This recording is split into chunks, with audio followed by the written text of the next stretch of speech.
சங்கீதம் 63. தேவனே, நீர் என்னுடைய தேவன். அதிகாலமே உம்மை தேடுகிறேன். வறண்டதும் விடாய்த்ததும் தண்ணீரற்றதுமான நிலத்திலே என் ஆத்துமா உம்மேல் தாகமாயிருக்கிறது. என் மாம்சமானது உம்மை வாஞ்சிக்கிறது. இப்படியே பரிசுத்த ஸ்தலத்தில் உம்மை பார்க்க ஆசையாயிருந்து உமது வல்லமையும் உமது மகிமையும் கண்டேன். ஜீவனை பார்க்கிலும் உமது கிருபை நல்லது. என் உதடுகள் உம்மை துதிக்கும். என் ஜீவனுள்ள மட்டும் நான் உம்மை துதித்து உமது நாமத்தை சொல்லி கையெடுப்பேன். நினத்தையும் கொழுப்பையும் உண்டது போல என் ஆத்துமா திருப்தியாகும். என் வாய் ஆனந்த களிப்புள்ள உதடுகளால் உம்மை போற்றும்.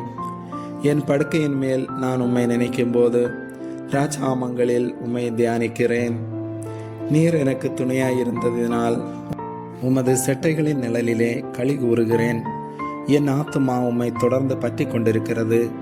உமது வலதுகரம் என்னை தாங்குகிறது. என் பிராணனை அழிக்க தேடுகிறவர்களோ பூமியின் தாழ்விடங்களில் இறங்குவார்கள். அவர்கள் பட்டயத்தால் விழுவார்கள், நரிகளுக்கு இரையாவார்கள். ராஜாவோ தேவனில் களி கூறுவார். அவர் பேரில் சத்தியம் பண்ணுகிறவர்கள் யாவரும் மேன்மை பாராட்டுவார்கள். பொய் பேசுகிறவர்களின் வாய் அடைக்கப்படும். ஆமேன்.